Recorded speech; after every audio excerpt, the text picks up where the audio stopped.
Okay, it is going on. Okay, so आज हम लोगों को पढ़ना है लाइट। लाइट के बारे में सबसे पहला जो कॉन्सेप्ट हम लोग के दिमाग में आता है कि एक्चुअली दो तरीके का ऑब्जेक्ट होते हैं। वैसे तो होते बहुत सारे ऑब्जेक्ट हैं, उनके बेसिस अलग अलग है कि किन बेसिस पे हम उसको क्लासीफाई कर रहे हैं। तो अगर हम इस बेसिस पे क्लासीफाई करें किसी ऑब्जेक्ट को कि वो लाइट को एमिट करता है कि नहीं करता है, तो हमारे सामने बहुत सारे ऑब्जेक्ट इस रूम में मौजूद हैं, जिनमें से एक बल्ब है ना, जो बल्ब एमिट कर रहा है लाइट को। क्या हिमांशु सर एमिट कर रहे हैं लाइट को? नहीं कर रहे हैं। तो जो एमिट कर रहे हैं लाइट को वो क्या कहलाते हैं? Luminous object. और जो नहीं करते हैं वो? कुछ एग्जांपल बताइए। लुमिनस का बल्ब हो गया, सन हो गया, और नॉन लुमिनस का वुड, आयरन, प्लास्टिक हो गया। चलो ठीक है। तो लाइट जो होता है वो एक फॉर्म ऑफ एनर्जी होता है जिसके मदद से हम किसी ऑब्जेक्ट को देख पाते हैं। ये जो प्रोसेस होता है किसी चीज को देखने का, इसमें ऑब्वियसली कुछ लाइट्स के फिनोमिनन जुड़े होते हैं। साथ ही साथ इसमें हमारे आई का बहुत इंपॉर्टेंट रोल है। हम सिंपली ऐसे भी नहीं बोल सकते कि with the help of eye we are able to see anything. Okay, we are able to see any object with the help of eye, but there is partially contribution, okay, not a total contribution of eye. Okay, when light ray strike on object and whatever the reflected ray come in our eyes, then after what will happen? Then after we are able to see any object. तभी हम किसी object को देख पाते हैं। Simple सा बात है। बुक को देख पा रहे हैं, सोर्स है, कहीं से लाइट आ रहा है, लाइट का रे आ रहा है, यहाँ पे स्ट्राइक हुआ, यहाँ पे स्ट्राइक होने के बाद जो इस पे स्ट्राइक होने के बाद जितने भी रे जो हमारे आईज पे आ रहे हैं वो रिफ्लेक्टेड रे के वजह से हम किसी ऑब्जेक्ट को देख पा रहे हैं। किसी ऑब्जेक्ट को देखने के लिए और लाइट के प्रोपागेशन होने के लिए मीडियम का होना जरूरी है। जैसे हम लोगों को पता है कि साउंड सिर्फ और सिर्फ सॉलिड, लिक्विड, गैस और एयर में ही ट्रेवल कर पाता है। साउंड वैक्यूम में ट्रेवल नहीं करता है। When you go on moon and you say Himanshu sir, nobody is going to listen, isn't it or not? Sound is not travel in space. But what about light? Light travel, okay? लेकिन इसको travel करने के लिए जो medium होना चाहिए वो medium transparent होना चाहिए, ट्रांसुलेंट होना चाहिए, ऑपेक नहीं होना चाहिए। मतलब कि क्या है कि लाइट ट्रैवल तभी करेगा जब मीडियम ट्रांसपेरेंट होना चाहिए। इस बेसिस पे भी 3 टाइप्स के ऑब्जेक्ट होते हैं, तुमको पता है कौन कौन? एक ट्रांसपेरेंट, जिसमें टोटली लाइट ट्रैवल कर जाता है एक मीडियम से दूसरे मीडियम में, पार्शियली ट्रांसलेंट में, और किसमें बिल्कुल नहीं करता?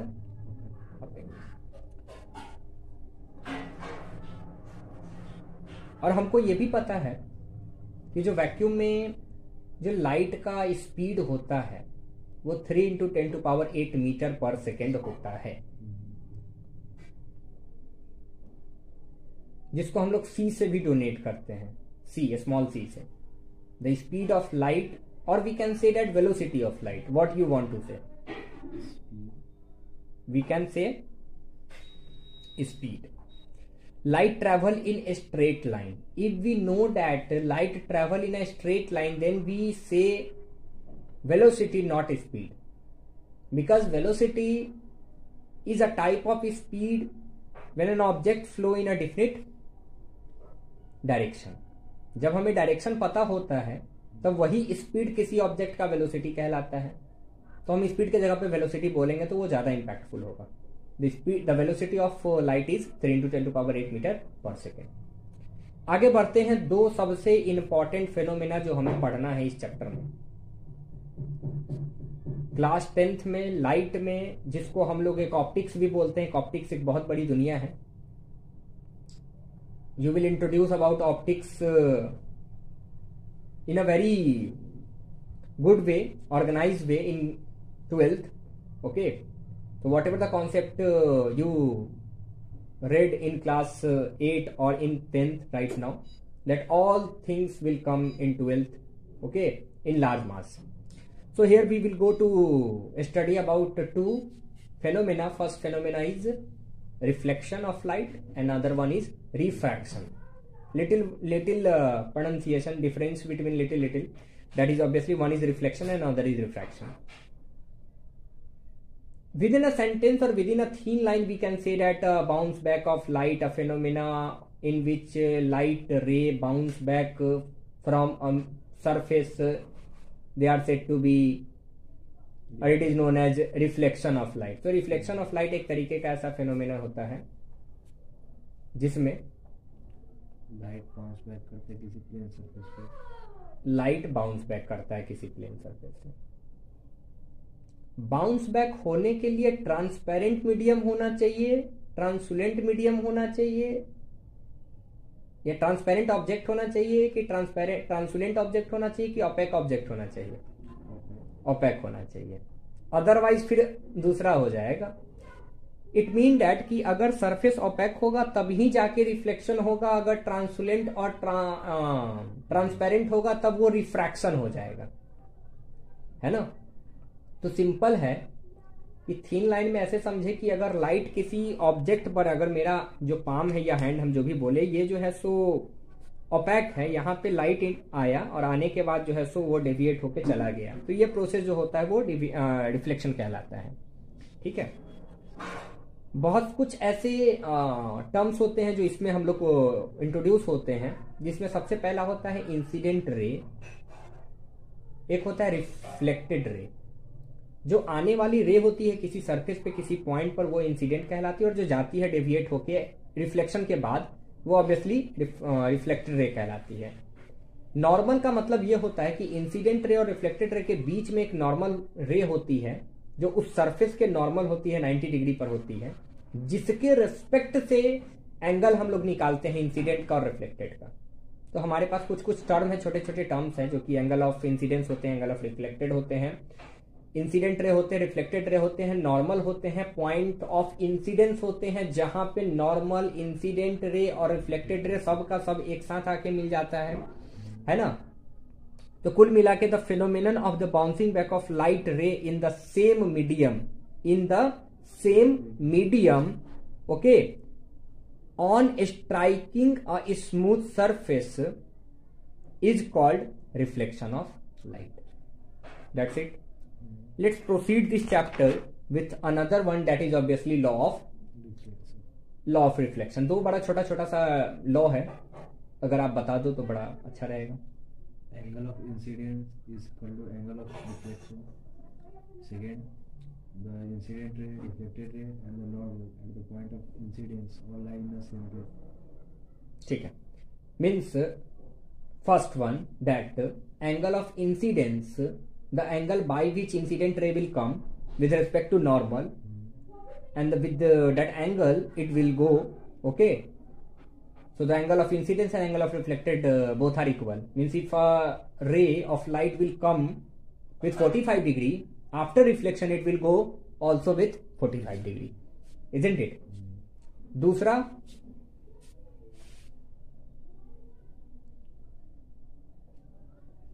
दूसरा, क्या है? Reflected ray, incident ray and normal at the point of incidence all lie in the same plane. मतलब अगर हम बोले कि एक जो प्लेन की हम बात कर रहे थे, मेरा पाम एक प्लेन बन रहा था जिसपे इंसिडेंट रे आ भी रहा था, ठीक है, नॉर्मल भी था और रिफ्लेक्टेड रे भी था। ठीक है। तो दूसरा सिंपल सा है कि इंसिडेंट रे, रिफ्लेक्टेड रे और normal all lies in a same plane. Very simple rule, पढ़ लेते हैं अच्छे से इसको। There are two laws of reflection. First one, angle of incidence is always equals to angle of reflection, और that we can also say that angle I is equals to angle R. The incident ray, reflected ray and the normal at the point of incidence all lies in the same plane. सब के सब जो होते हैं वो एक ही plane में लाई करते हैं, ठीक है। इसके बाद जो सबसे पहला टॉपिक आता है रिफ्लेक्शन ऑफ लाइट और लॉ ऑफ रिफ्लेक्शन के बाद वो आता है इमेज। जैसे ही इमेज का नाम हमारे दिमाग में आता है, हमारे दिमाग में कई सारे सिनोनिम्स आने लगते हैं। फिगर हम बोलते हैं, पिक्चर बोलते हैं, फोटो बोलते हैं, इमेज बोलते हैं, है ना। यहां पे इमेज अगर हम बोलते हैं तो सबसे पहले दिमाग में आता है कि इमेज दो तरीके के होते हैं, एक रियल होते हैं और एक वर्चुअल होते हैं। हम कब बोलेंगे कि इमेज रियल है और कब बोलेंगे कि वो वर्चुअल है, इसका छोटा सा डेफिनेशन है, देखते हैं। If a light ray coming from a point after reflection meet at another point और appear to means it is not going to actually meet, it look like it appears it will meet, okay, at the another point it is known as image of the first point. अगर ये cup एक first point है और इस पे जितने भी incident ray आ रहे हैं, मान लो दो इंसिडेंट रे डायग्राम जब हम पता करेंगे तो उसमें दो रे होना चाहिए, दो रे डायग्राम इस पे स्ट्राइक हो रहे हैं और दो रे डायग्राम मान लो दो ही हो रहे हैं और दोनों रे डायग्राम स्ट्राइक होने के बाद या तो रिफ्लेक्शन होगा या तो रिफ्रैक्शन होगा या तो कॉनकेव मिरर होगा या तो लेंस होगा, ठीक है ना। तो जब हम किसी भी ऑब्जेक्ट का, जब हम इमेज फॉर्मेशन का बात करते हैं तो दो ही चीज होता है कि जो रिफ्लेक्शन के बाद और रिफ्रैक्शन के बाद, अभी रिफ्रैक्शन पता नहीं है तो रिफ्रैक्शन को रहने देते हैं, रिफ्लेक्शन के बाद मतलब बाउंस बैक होने के बाद अगर जो रिफ्लेक्टेड रे है वो आपस में आके एक जगह पे मिल जाता है तो वो रियल इमेज बनाता है। अगर मिलता हुआ प्रतीत होता है, ऐसा लगता है कि वो मिल रहा है, it look like it appears it will go to meet but it will not meet, virtually we just conclude और we just imagine it will meet, okay. तो ऐसा पॉइंट जहां पे वो मिलता है, रियल में मिलता है अगर रिफ्लेक्टेड रे तो वो रियल बनाएगा, और अगर नहीं मिलता है, डेविएट हो जाता है तो वो वर्चुअल बनाएगा। लिखता क्या है रियल इमेज में, डेफिनेशन पढ़ लेते हैं। If the light ray coming from a point actually meet after reflection then the image formed is known as real image. और दूसरा क्या है कि if the light ray coming from a point after reflection does not meet actually then it is said to be virtual image, ठीक है। तो दिमाग में सेट हो चुका है कि जिस पॉइंट की हम बात कर रहे हैं, जिस ऑब्जेक्ट की बात कर रहे हैं, अगर उस ऑब्जेक्ट पे रे पड़ रही है, रे लाइट स्ट्राइक कर रही है और स्ट्राइक करने के बाद जो रिफ्लेक्टेड रे होगा वो अगर आपस में जाके मिलती है, एक्चुअली मिलती है, तो वो रियल इमेज फॉर्म करेगी, और अगर एक्चुअली नहीं मिलती है तो वो वर्चुअल इमेज फॉर्म करेगी। अब आते हैं इसी कॉन्सेप्ट को आगे बढ़ाते हुए बात करते हैं मिरर का। तो मिरर एक पॉलिश सरफेस होता है जिसके एक रिफ्लेक्टिंग सरफेस होता है जिसमें लाइट इंसिडेंट करता है, और जब हम किसी भी मिरर को देखते हैं, नॉर्मली हम लोग प्लेन मिरर को देखते हैं अपने घर में, तो हमें दिखता है कि एक तरफ सिल्वर कोटेड होता है, एक तरफ हम लोग उसको पेंट किए हुए होते हैं, और एक तरफ जो पॉलिश सरफेस होता है जिसमें हम लोग अपना फेस देखते हैं, isn't it or not? So there are two faces of a mirror, okay? One face is coated by silver or whatever the paint we can say that, and also that part is covered and other part is uncovered, okay? And that is polished surface, or we can say that reflecting surface जहां पे light reflect करेगा और bounce back होगा, है ना। अब मैं बताना चाहता हूं मिरर बहुत सारे तरह के होते हैं, लेकिन क्लास 10th में दो ही तरह के पढ़ने हैं, एक प्लेन मिरर और दूसरा हमको पढ़ना है स्पेरिकल मिरर। प्लेन मिरर और स्पेरिकल मिरर। आगे बढ़ते हैं। Can you please check it is going on और नॉट?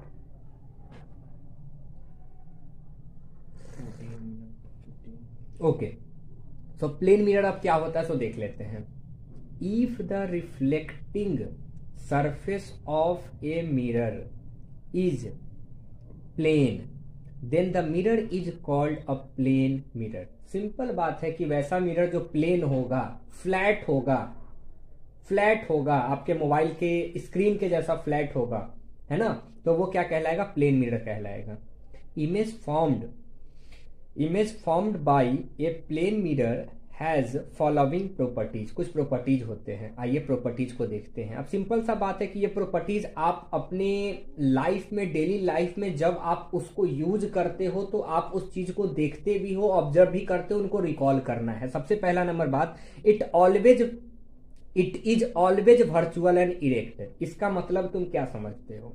वर्चुअल का तो मतलब समझ में आता है कि उसमें स्ट्राइक होने के बाद लाइट जो रिफ्लेक्टेड रे होगा वो आपस में आके मिलेगा नहीं, सीम एज टू मिलेगा, लगेगा कि मिल रहा है लेकिन मिलता नहीं है। और इरेक्ट का मतलब होता है कि when you touch your right ear lobe तो उसमें दिखेगा कि लेफ्ट वाले को आप टच कर रहे हो, मतलब उल्टा चलता है। एम्बुलेंस वाला कहानी आ जाएगा, उल्टा एम्बुलेंस सीधा एम्बुलेंस दिखाएगा, है कि नहीं है? अच्छा ठीक है। The size of image is equal to the size of object. जितना तुम्हारा हाइट होगा, जितना तुम्हारा साइज होगा, उतना ही साइज वो इमेज दिखाएगा, इमेज बना के दिखाएगा वो mirror. The distance from the image and the mirror is equal to the distance between the object to the mirror. Mirror के जितने नजदीक जाओगे वो मिरर के उतने ही नजदीक वो फोटो बनाएगा, इमेज बनाएगा। और आप किसी मिरर से जितना दूर जाओगे उसके उतना ही दूर, उतना ही अंदर वो फोटो बनाएगा। तीनों को आप फील कर रहे हो? याद रहेगा एग्जाम के टाइम पे? सीबीएसई में पूछ लेता है, write the uses of plane mirror.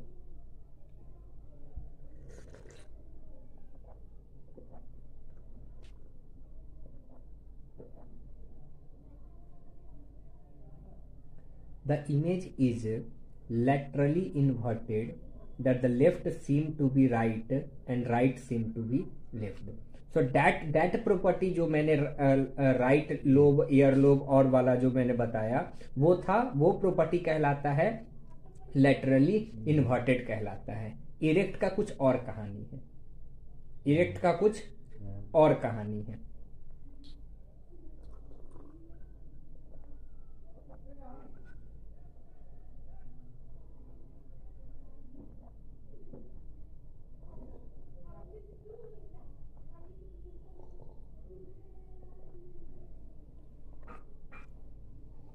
तो तीन टर्म हमारे पास आए हैं, एक आए हैं वर्चुअल, एक आया है इरेक्ट, तीसरा एक टर्म आया है जिसको हम लोग बोलते हैं लेटरली इन्वर्टेड। तो लेटरली इन्वर्टेड का तो मतलब हो गया कि लेफ्ट को राइट सीम करता है, लेफ्ट राइट को लेफ्ट सीम करता है। वर्चुअल का मतलब है कि वो काल्पनिक बताता है, रियल नहीं बनाता है, क्योंकि जो रिफ्लेक्टेड रे होते हैं वो मीट नहीं करते हैं। Erect is a question mark.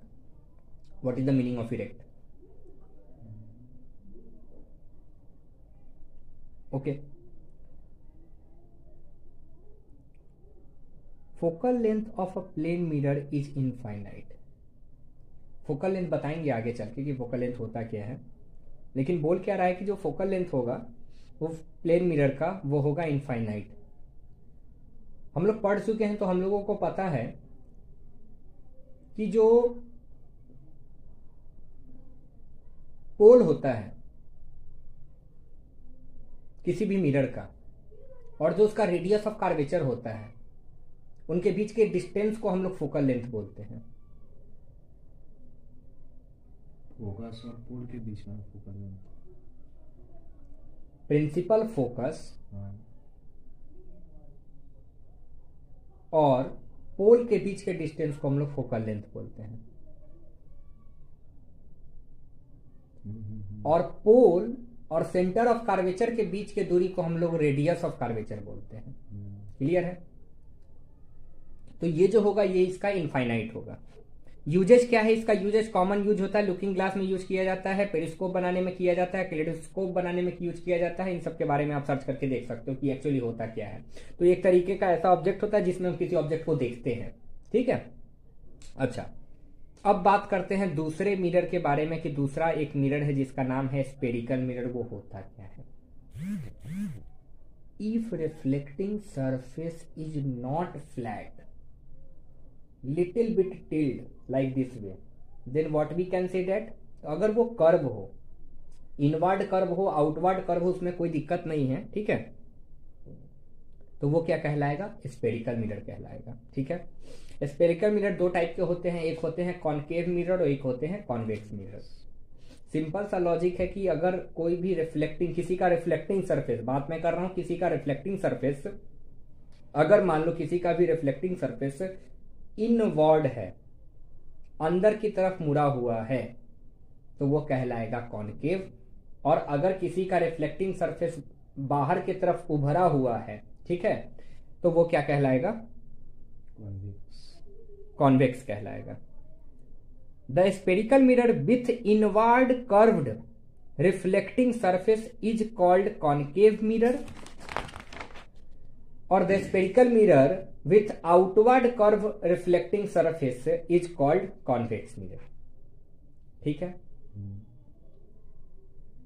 अब बात आता है एक और डेफिनेशन और एक टर्म का, जो कि होता है कन्वर्जिंग मिरर और डाइवर्जिंग मिरर।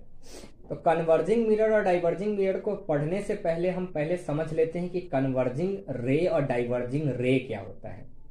तो कन्वर्जिंग रे का मतलब वो होता है कि कुछ ऐसा रे जो स्ट्राइक हो किसी ऑब्जेक्ट पर, स्ट्राइक होने के बाद कुछ कलेक्शंस ऑफ रे आए, है ना, वो स्ट्राइक हो, स्ट्राइक होने के बाद वो सब जाके एक जगह पे मिल जाए, तो वो क्या कहलाता है, कन्वर्जिंग रे, और we can say that convergent ray, ठीक है। और ऐसा मिरर जो कलेक्शन ऑफ रे को कन्वर्ज कर दे मतलब एक जगह पे मिला दे, रियल इमेज बना दे, वो क्या कहलाता है, हमारा कॉनकेव मिरर कहलाता है। और उसी को हम लोग कन्वर्जेंट मिरर भी बोलते हैं, ठीक है। तो कॉनकेव मिरर कन्वर्जेंट मिरर कहलाता है क्योंकि उस पे जितने भी इंसिडेंट रे स्ट्राइक होते हैं, रिफ्लेक्शन के बाद जो रिफ्लेक्टेड रे होते हैं, वो सब के सब एक जगह पे जाके मिलते हैं, और यही प्रॉपर्टी जो है सो इसको कन्वर्जेंट बनाती है। दूसरा बात करते हैं कॉन्वेक्स का। तो कॉन्वेक्स का सिंपल सा है लॉजिक कि a beam of light generally diverge after reflection from these surface, hence it is known as divergent mirror. अगर स्ट्राइक किया, स्ट्राइक करने के बाद जो है तो वो एक पॉइंट पे ना जाए, कोई इधर चला जाए, कोई इधर चला जाए, कोई इधर उधर चला जाए, लेकिन वो फॉलो कर रहा है उसको, लॉ ऑफ रिफ्लेक्शन को वो फॉलो करेगा, जितने एंगल से जाएगा उतने ही एंगल से जाएगा, लेकिन एक जगह पे आके नहीं मिलेगा वो, ठीक है ना। तो वैसा मिरर जो रिफ्लेक्टेड रे को कन्वर्ज ना करे, एक जगह पे लाके ना मिलाए, वो डाइवर्जेंट मिरर कहलाता है। और वैसा ही मिरर वर्चुअल इमेज बनाता है, ठीक है। वर्चुअल इमेज का यही कंडीशन है कि रिफ्लेक्टेड रे डाइवर्ज हो जाता है, एक जगह पे मीट नहीं करता है एक्चुअली, तो वर्चुअल इमेज बनता है। और वैसा मिरर जो वर्चुअल मिरर बनाता है वो कहलाता है कॉन्वेक्स, जो कि डाइवर्जेंट कहलाता है। तीनों चीज एक चीज ये सभी से रिलेट हो गया। कॉनकेव कन्वर्जेंट कहलाता है क्योंकि कॉनकेव पे जो इंसिडेंट रे स्ट्राइक होते हैं, रिफ्लेक्शन के बाद सारे के सारे रिफ्लेक्टेड रे जो होते हैं वो एक जगह पे आके एक्चुअली मीट होते हैं, इस वजह से कन्वर्जेंट रे वो कन्वर्जेंट मिरर कहलाते हैं और वो रियल इमेज बनाते हैं, ठीक है। ठीक है, अब कुछ छोटा छोटा सा डेफिनेशन है। सेंटर ऑफ कर्वेचर क्या होता है, रेडियस ऑफ कर्वेचर क्या होता है, पोल क्या होता है, प्रिंसिपल एक्सिस क्या होता है, अपार्टस क्या होता है। सिंपल सा लॉजिक है कि अगर ये कॉनकेव मिरर या कॉन्वेक्स मिरर कुछ भी है, कोई भी एक स्फेरिकल मिरर है, देखिए स्फेरिकल मिरर एक्चुअली होता है कि स्पेयर तो ऐसे स्पेयर होता है, उसका एक स्लाइस काट देते हैं तो वो एक स्फेरिकल मिरर बन जाता है, छोटा सा स्लाइस। यहाँ से यहाँ तक का जो डिस्टेंस हो उसको अपार्टस बोलते हैं। अच्छा, अब क्या है कि एक हॉरिजॉन्टल लाइन जो होगा वो सेंटर से गुजरेगा, ठीक है, उसको हम लोग प्रिंसिपल एक्सिस बोलते हैं। जो सेंटर होगा उस मिरर का वो कहलाएगा पोल, ठीक है। अब उस सेंटर से ऑब्वियसली जो स्फीयर का, जो पूरे स्फीयर का जो सेंटर है और उस मिरर का जो सेंटर है, उन दोनों के बीच का जो डिस्टेंस होगा वो रेडियस ऑफ कर्वेचर कहलाएगा, और जो पॉइंट होगा, जो स्फेरिकल का जो सेंटर होगा वो सेंटर ऑफ कर्वेचर कहलाएगा। और पोल और सेंटर ऑफ कर्वेचर के बीच के दूरी को हम लोग रेडियस ऑफ कर्वेचर बोलेंगे, जो कि सेम सर्कुलर वाला लॉजिक है, सर्कल का लॉजिक है। यहाँ पे कुछ छोटे छोटे टर्म ये आते हैं कि अब क्या है कि एक पॉइंट आता है फोकल, प्रिंसिपल फोकस उसको बोलते हैं, जो कि ठीक मिड पॉइंट पे होता है, सेंटर ऑफ कार्वेचर और पोल के बीच में होता है, मिड पॉइंट पे होता है, जो कि उसका हाफ होता है। सेंटर ऑफ कार्वेचर का एग्जैक्टली जो पोल और सेंटर ऑफ कार्वेचर का जो एग्जैक्टली मिड पॉइंट होता है वो प्रिंसिपल फोकस होता है, जहां पे रिफ्लेक्टेड रे आपस में आके मिलते हैं या नहीं मिलते हैं। ठीक है, हम बोल सकते हैं कि जहां पे मिलते हैं, जिससे जहां पे रियल इमेज फॉर्म होता है वही प्रिंसिपल फोकस होता है ऑब्वियसली। तो कहने का मतलब यह है कि प्रिंसिपल फोकस मिड पॉइंट होता है पोल और सेंटर ऑफ कार्वेचर का। सेंटर ऑफ कार्वेचर और पोल के बीच की दूरी को हम लोग क्या बोलते हैं? Radius of curvature. Principal focus और पोल के बीच का जो दूरी होता है वो कहलाता है फोकल लेंथ। फोकल लेंथ को हम लोग छोटा वाला एफ से डिनोट करते हैं, रेडियस ऑफ कार्वेचर को कैपिटल आर से डिनोट करते हैं और स्मॉल आर से डिनोट करते हैं, दोनों से कर सकते हैं। सेंटर ऑफ कार्वेचर को सी से, प्रिंसिपल फोकस को कैपिटल एफ से, अब पोल को पी से। ठीक है, यहां तक में कोई दिक्कत नहीं है। अब एक छोटा सा रिलेशन है फोकल लेंथ और प्रिंसिपल फोकस का, प्रिंसिपल फोकस का कि रेडियस ऑफ कार्वेचर का, रेडियस ऑफ कार्वेचर का। हमने बताया कि सेंटर ऑफ कार्वेचर और पोल के बीच की दूरी को हम लोग रेडियस ऑफ कार्वेचर बोलते हैं, और पोल तो फिक्स है। अब फोकस और पोल के बीच की दूरी को हम लोग क्या बोलते हैं? Focal length. फोकल लेंथ जो होता है वो centre of radius of curvature का हाफ होता है। बस यही दिमाग में रखना है कि फोकल लेंथ जो होता है स्मॉल एफ वो रेडियस ऑफ कार्वेचर के हाफ होता है। जब आप डायग्राम बनाओगे और डायग्राम जब आपके डिस्प्ले पे दिखेगा तब आपको वो समझ में आ जाएगा कि जो फोकल लेंथ होता है वो रेडियस ऑफ कार्वेचर का आधा होता है, हाफ होता है। ठीक है, अब बात आती है representation of image formed by spherical mirror using रे डायग्राम। अब हम रे डायग्राम को देखेंगे और रे डायग्राम देखने के बाद जो है सो हम समझेंगे कि कैसे कैसे इमेज फॉर्म होता है स्फेरिकल मिरर पे। सबसे पहले हम लोग कॉनकेव को देखते हैं, कॉनकेव और कॉन्वेक्स दोनों को देखेंगे, लेकिन उससे पहले हम लोग देख लेते हैं कि क्या रूल और रेगुलेशन है, मतलब कि रे का क्या सिस्टम है कि अगर रे उस पर स्ट्राइक होगा तो उसके बाद वो कहां जाएगा। पहले ये समझना जरूरी है, तब रे डायग्राम डिस्कस करना जरूरी है। तो सबसे पहले हम लोग रूल देख लेते हैं। बोलता क्या है कि whenever ray coming parallel to the principal axis, we are talking about spherical mirror. So whenever ray coming parallel to the principal axis passes through the focus in the convex mirror and concave mirror। Simple सा logic ये है कि convex mirror में लगेगा कि मिल रहा है, मिलता नहीं है, क्योंकि it will not go to actually will go to meet। Okay, it appears, it look like it will meet because it form virtual image, isn't it, or no, concave form real image। सो क्या है कि अगर कभी भी अगर आप principal axis के parallel में किसी भी इंसिडेंट रे को आप मिरर पे स्ट्राइक करने जा रहे हो तो स्ट्राइक होने के बाद यानी कि रिफ्लेक्शन होने के बाद वो रिफ्लेक्टेड रे प्रिंसिपल फोकस पे आके मिलेगा, ये दिमाग में रखना है। प्रिंसिपल एक्सिस के पैरेलल इंसिडेंट रे जाएगा तो वो प्रिंसिपल फोकस पे आएगा। इसका उल्टा भी हो सकता है कि प्रिंसिपल फोकस से अगर कोई इंसिडेंट रे जा रहा है तो रिफ्लेक्टेड होने के बाद वो प्रिंसिपल एक्सिस के पैरेलल होके निकल जाएगा। ठीक है, तीसरा है जो सबसे इंपॉर्टेंट है कि सेंटर ऑफ कार्वेचर से अगर कोई भी इंसिडेंट रे अगर जाता है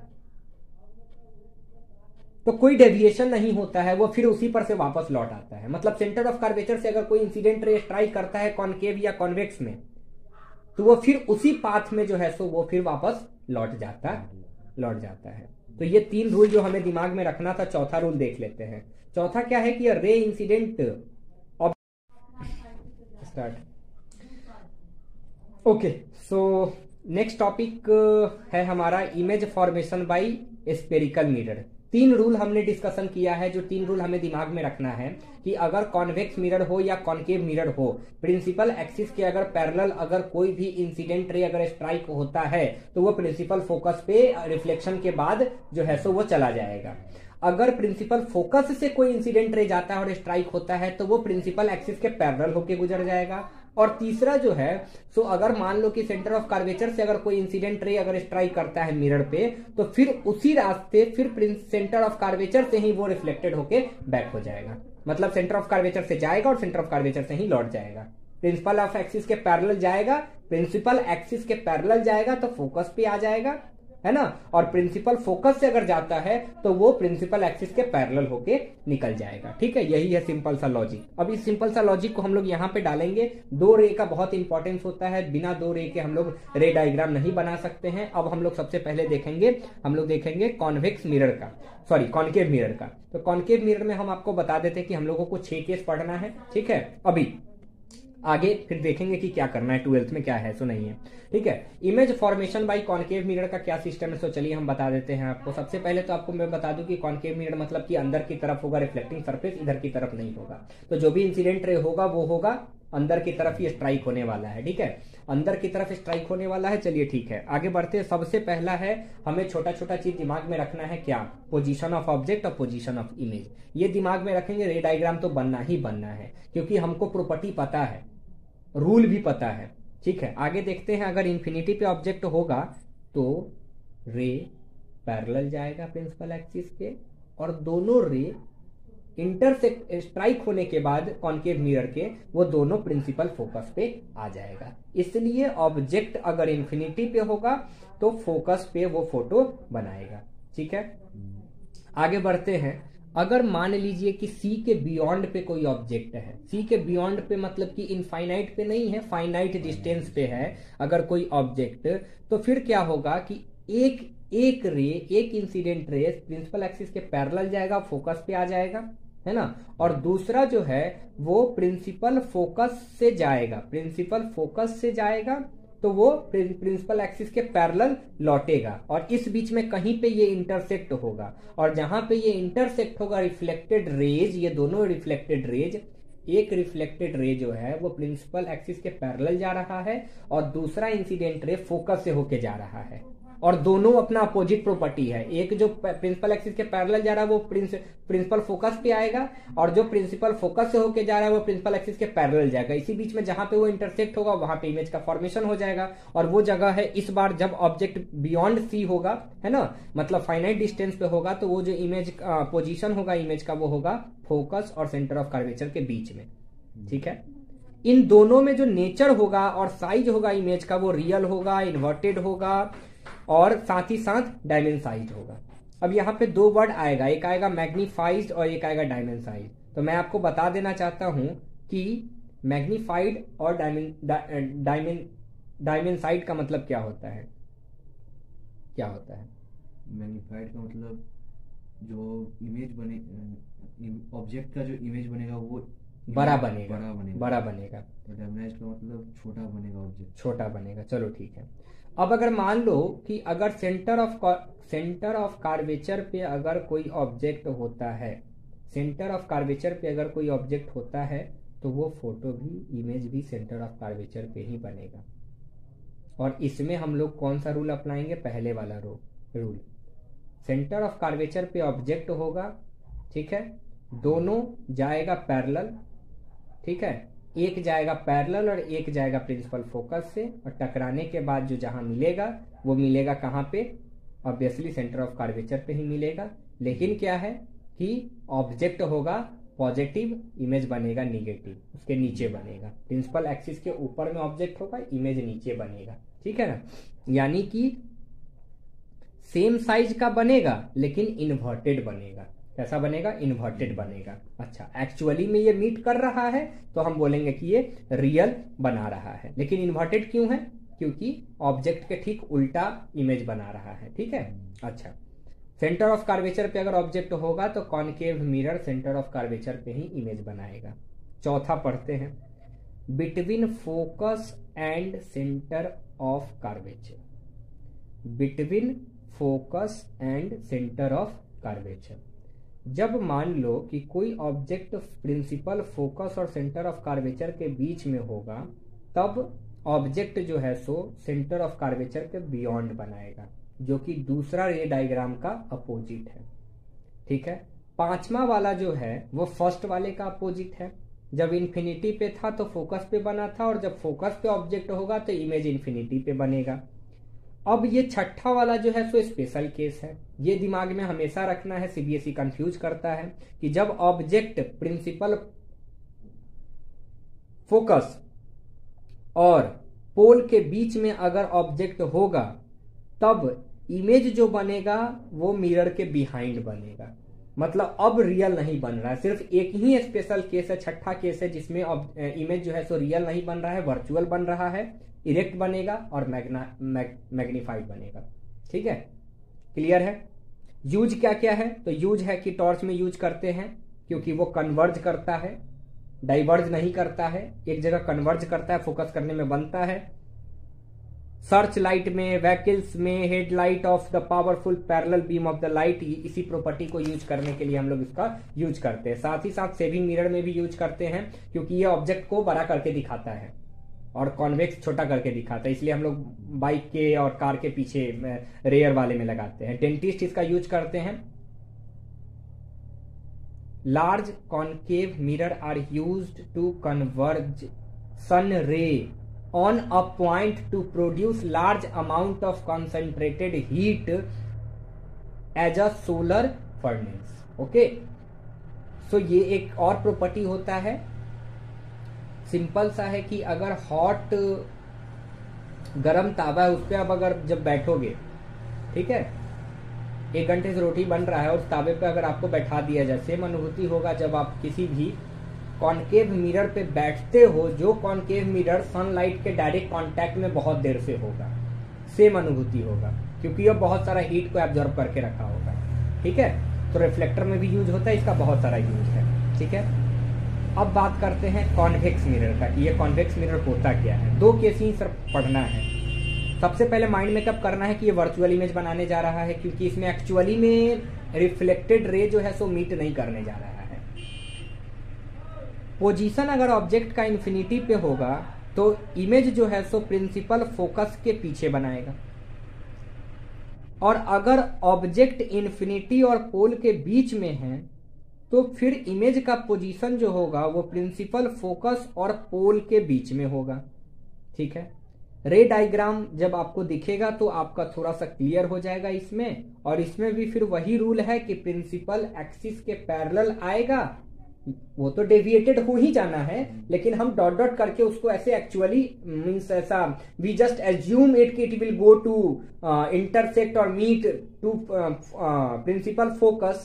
ओके, एंड देन आफ्टर जो आपका कॉन्वेक्स मिरर का जो रे डायग्राम है ये भी आपका कंप्लीट हो जाएगा। ठीक है, आपको 2 चीज दिमाग में रखना है, उसका क्या प्रॉपर्टी जा रहा है, क्या नेचर जा रहा है, कहां पे ऑब्जेक्ट हुआ, कहां पे मीट हुआ, कहां पे इमेज बना, कहां ऑब्जेक्ट है।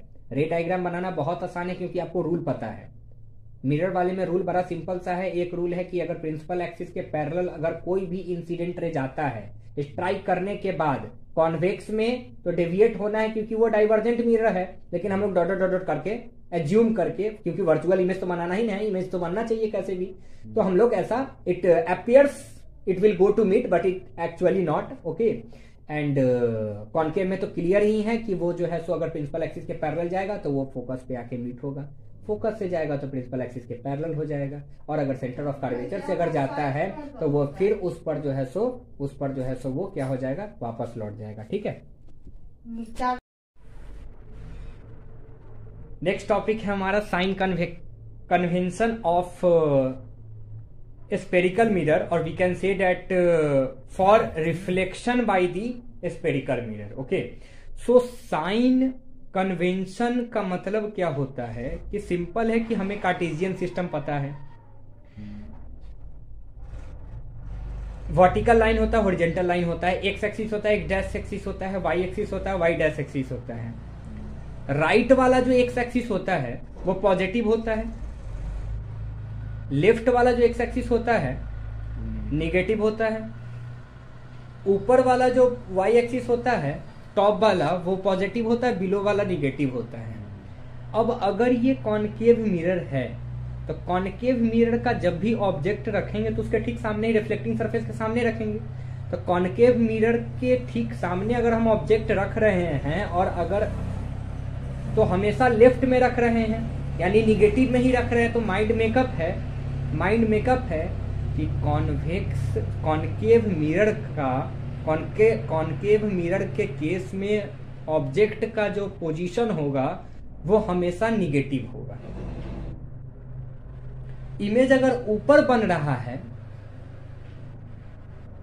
मतलब इन्वर्टेड नहीं बन रहा है तब पॉजिटिव है, इन्वर्टेड अगर बन रहा है मतलब नीचे बन रहा है तब तो निगेटिव है। क्लियर है? कॉन्वेक्स का क्या चक्कर है कि कॉन्वेक्स का चक्कर क्या है ये बता दो मेरे को।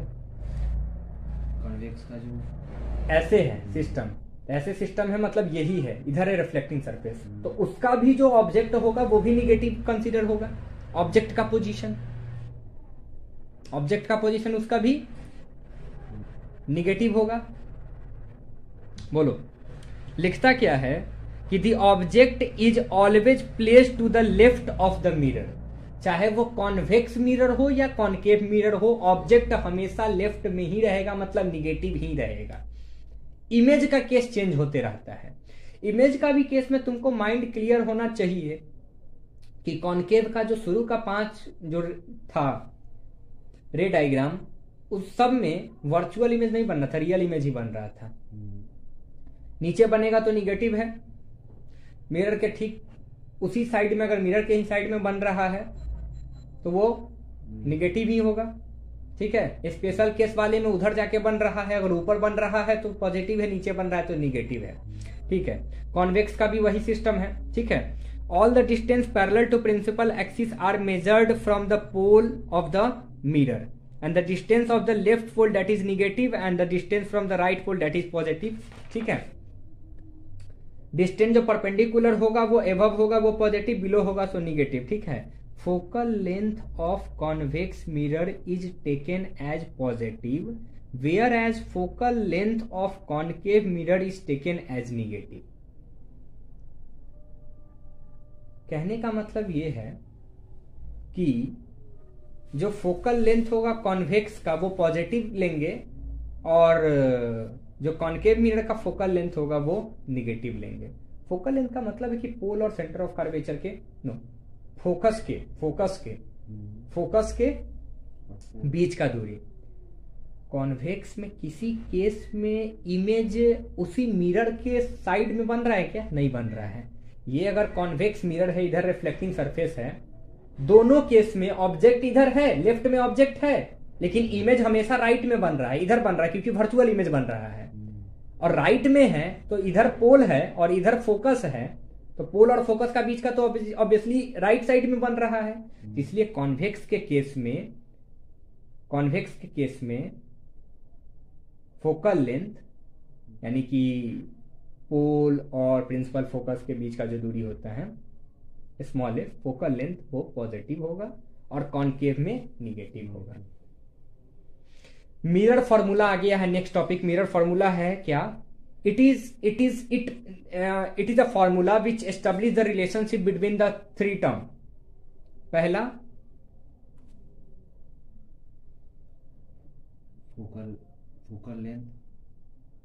Focal length, image distance, object distance. पहले ऑब्जेक्ट की पहले इमेज, पहले ऑब्जेक्ट ही होगा, इसलिए उसको यू से डिनोट करते हैं, इनिशियल यू। और इमेज बाद में बनता है तो उसको भी से डिनोट करते हैं, फाइनल वन, इजंट इट? तो ऑब्जेक्ट को यू से और ऑब्जेक्ट के किसको? डिस्टेंस को। ऑब्जेक्ट का डिस्टेंस हम लोग कर कहां से रहे हैं काउंट? तो कर रहे हैं ऑब्वियसली हम लोग पोल से ऑब्जेक्ट का डिस्टेंस जहां ऑब्जेक्ट है वो यू कहलाता है, और पोल से इमेज जहां पे बन रहा है वहां का डिस्टेंस भी कहलाता है। और फोकल लेंथ एफ तो तुमको पता ही है कि पोल और रेडियस फोकस, प्रिंसिपल फोकस के बीच का दूरी को हम लोग क्या बोलते हैं? Focal length. फोकल लेंथ, ठीक है। फॉर्मूला क्या है, 1/v plus 1/u is equals to 1/f। Sign convention तुमको पता है, यूज करना है, यू भी दिया रहेगा, पॉजिटिव निगेटिव कुछ नहीं बोलेगा, बस सिचुएशन तुम्हारे सामने रखेगा, तुमको समझना है और उसको इम्प्लीमेंट करना है, ठीक है। नेक्स्ट टॉपिक आता है हमारा मैग्निफिकेशन बाय स्फेरिकल मिरर।